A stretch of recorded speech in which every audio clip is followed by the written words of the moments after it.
ज्ञान यज्ञ की इस अनोखी कक्षा में आपका स्वागत है। मैं हूं आरती। चलिए शुरू करते हैं आज का अध्याय। MS Excel 2003 के इस अध्याय में हम सीखेंगे सेल्स मिलाना और इफ फंक्शन का उपयोग। आइए अब हम सीखते हैं MS Excel 2003 में कुछ और ऑप्शंस। सबसे पहले हम सीखते हैं सेल्स मर्ज करना। अब आप यहाँ देख रहे हैं कि यहाँ पर कुछ डेटा है और यहाँ अलग अलग सेल्स में अलग अलग वैल्यूज़ या नाम अलग अलग चीज़ें दी हुई हैं। यहाँ पर इसके ऊपर आप देख रहे हैं HK इंस्टीट्यूट एक टाइटल के रूप में डला हुआ है, पर अभी वो चूंकि अलग अलग सेल्स हैं इसलिए एक सेल में एक रो में आ रहा है। हम चाहते हैं कि जहाँ तक हमारा ये डेटा है वहाँ तक पूरी ये जो सेल्स हैं पूरी मर्ज हो जाएं, मिल जाएं और उसमें सेंटर में ये इंस्टीट्यूट का नाम आए। इसके लिए सबसे पहले हम इन सारी रोज़ और कॉलम्स को सिलेक्ट कर लेंगे। ये हमने इसे सिलेक्ट कर लिया। फिर हम यहाँ पर फॉर्मेटिंग टूल बार में जाएंगे। यहाँ पर आपको ऑप्शन मिलता है मर्ज एंड सेंटर। आपको याद होगा MS वर्ड में भी हमने सेल्स मर्ज करना सीखा था, जिसमें हमें सेल्स मर्ज करने के लिए एक ऑप्शन मिलता है। ये उसी तरह का है। मर्ज एंड सेंटर में जब आप जाएंगे और उस पर क्लिक करेंगे तो ये देखिए, ये यहाँ की सारी सेल्स मर्ज हो गई और हमारा जो टाइटल था वो यहाँ पर सेंटर में आ गया। आइए अब हम सीखते हैं इफ कंडीशन का उपयोग। यहाँ जो ये डेटा है इसमें आप देख सकते हैं कि HK इंस्टीट्यूट के कुछ स्टूडेंट्स का नाम यहाँ पर लिखा हुआ है। सभी फर्स्ट सेम में पढ़ रहे हैं और फर्स्ट सेम की टोटल फीस है 5000 रुपीज़। अब आप चाहें तो हर सेल में 5000 यहाँ पर आप टाइप कर सकते हैं, या फिर एक बार हमने 5000 यहाँ पर टाइप कर दिया है और अब कॉर्नर्स पर जाकर के यहाँ से जब आप ड्रैग कर देंगे तो ये सब जगह 5000 अपने आप आ जाएगा।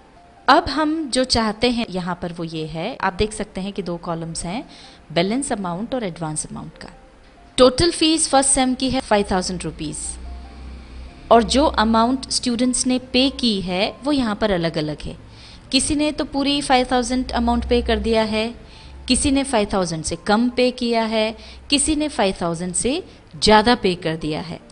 हम जो चाहते हैं वो ये है कि अगर जितना टोटल फ़ी है उतना अमाउंट स्टूडेंट ने पे कर दिया है तो बैलेंस अमाउंट यहाँ पर 0 आ जाए।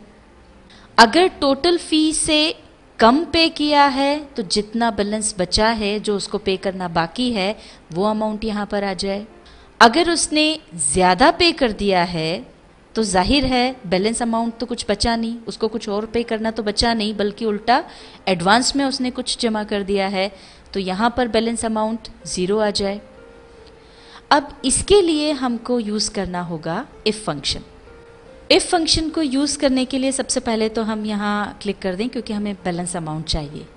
इसके बाद हम यहाँ जाएंगे फार्मूला बार पर और यहाँ पर इंसर्ट फंक्शन के लिए FX यहाँ पर लिखा हुआ है ये ऑप्शन में, इसको क्लिक कर दें।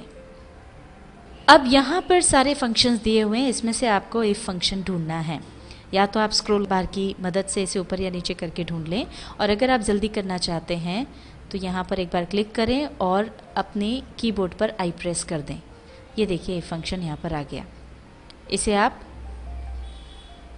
ओके कर दें। ये देखिए ओके करते से यहाँ पर हमारा फार्मूला लगना शुरू हो गया। अब ये फंक्शन आर्ग्यूमेंट्स बॉक्स आपके सामने आ जाता है। अब आप जो चाहते हैं वो यहाँ पर आपको टाइप करना है। हम क्या चाहते हैं? हम ये चाहते हैं कि जो टोटल फीस है उसमें से जितना अमाउंट पे किया हुआ है उसका बैलेंस हमको पता चल जाए। जितनी फ़ीस है उतनी पे कर दी हो तो हमको 0 मिल जाए, जितनी फ़ीस है उससे कम अगर पे की गई हो तो हमको बैलेंस अमाउंट मिल जाए, और जितनी फ़ीस है उससे ज़्यादा अगर पे कर दिया हो तो जाहिर है बैलेंस अमाउंट तो कुछ है नहीं, तो भी फिर 0 आ जाए। तो उसके लिए सबसे पहले हम लेंगे पेड अमाउंट। जैसा कि हमने आपको बताया था कि जब हम फार्मूला लगाते हैं तो हम बनते कोशिश सेल रेफरेंस का उपयोग करें बजाय अंक के। तो यहाँ पर ये सेल रेफरेंस हो गया, ये E कॉलम है उसका 5th रो है, तो इसको हम बोलेंगे E5। अब अगर हमारा E5 कम होगा तभी हम उसे हमारा जो टोटल फीस है उसमें से घटा सकेंगे। इसलिए सबसे पहले हम सिलेक्ट करेंगे इस अमाउंट को जो है E5, ये E5 आ गया। और हम लॉजिकल टेस्ट क्या देना चाहते हैं कि अगर E5 D5 से कम हो तो E5 is less than D5, ये लेस देन का हमने यहाँ पर चिन्ह लगाया कीबोर्ड से प्रेस करके, और अब हम इसको सिलेक्ट कर लेंगे D5 को।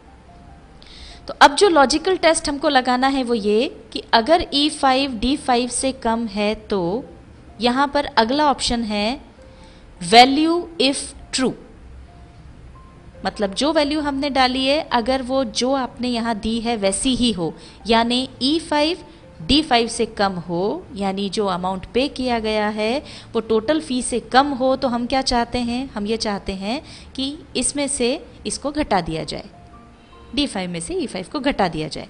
तो हम यहाँ पर D5 को सिलेक्ट करेंगे, फिर लगाएंगे माइनस का निशान कीबोर्ड पर प्रेस करके, और फिर जो अमाउंट पेड है यानी E5 को सिलेक्ट कर लेंगे।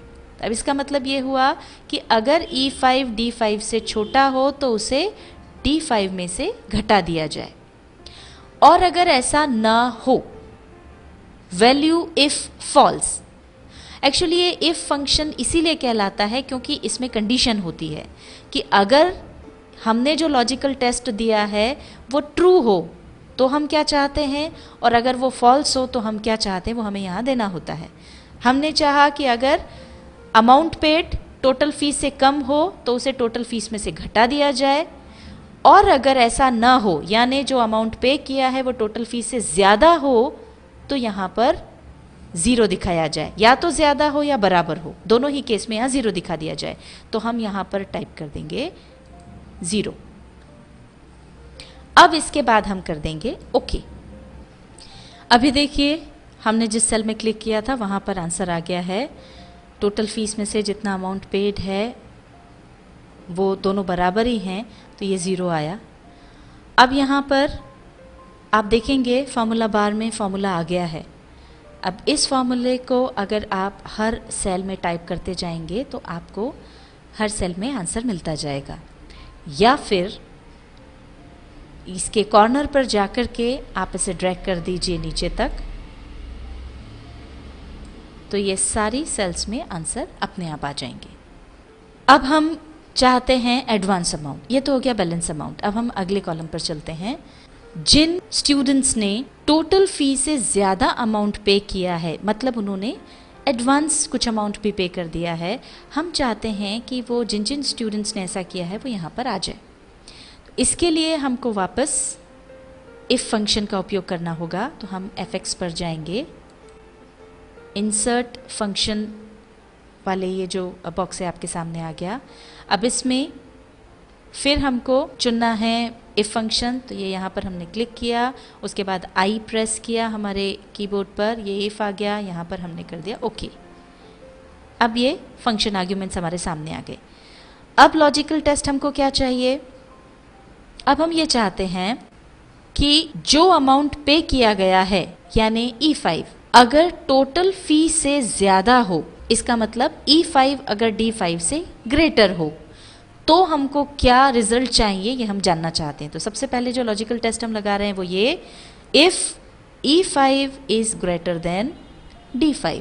तो हम यहाँ पर पहले सिलेक्ट करेंगे E5 को, अब ग्रेटर देन का निशान लगाएंगे और फिर यहाँ लगा देंगे D5। अगर पे किया हुआ अमाउंट यानी E5 टोटल फी यानी D5 से ज़्यादा हो तो क्या हो, उसके लिए हम आ जाएंगे अगली पट्टी पर जो है वैल्यू इफ़ ट्रू, यानी जो यहाँ पर हमने लिखी है वो वैल्यू अगर ट्रू हो, E5 अगर D5 से ज़्यादा हो तो हम क्या चाहते हैं, हम चाहते हैं कि E5 में से D5 घटा दिया जाए ताकि हमको कितना एडवांस उसने पे किया है ये पता चल जाए। तो यहाँ पर हमने सिलेक्ट किया E5, अब माइनस का निशान लगाएंगे और फिर हम सिलेक्ट कर लेंगे D5। तो हम चाहते हैं कि अगर E5 D5 से ज़्यादा हो तो E5 में से D5 को घटा दिया जाए, और अगर ये वैल्यू गलत हो, अगर ऐसा नहीं हो तो फिर 0 आ जाए। यहाँ पर हमने टाइप कर दिया 0। अब हम ओके पर जाकर के क्लिक कर देंगे। तो ये देखिए यहाँ पर जिस सेल को हमने सेलेक्ट किया था वहाँ पर हमारा जवाब आ गया है कि E5 D5 से चूंकि बड़ा नहीं था इसलिए यहाँ पर आ गया 0। अब हम अगले सेल में भी देखना चाहते हैं आंसर, तो वही जो फॉर्मूला यहाँ पर आ गया, या तो आप उसको यहाँ पर टाइप कर दीजिए और नहीं तो ये यहाँ कॉर्नर पर पॉइंटर रख करके उसे नीचे तक ड्रैग कर दें, हर सेल में आंसर आ जाएगा। अब यहाँ पर आप देखिए जहाँ पर भी E5 बड़ा था, जैसे यहाँ पर जो अमाउंट पे किया गया वो 6000 है, जबकि टोटल फ़ी जो है वो केवल 5000 है, तो यहाँ उसने घटा करके E5 में से D5 घटा करके डिफरेंस 1000 का एडवांस है ये बता दिया। तो इफ़ फंक्शन का प्रयोग इस तरह से आप कर सकते हैं। MS Excel 2003 के इस अध्याय में हमने सीखा सेल्स मिलाना और इफ़ फंक्शन का उपयोग।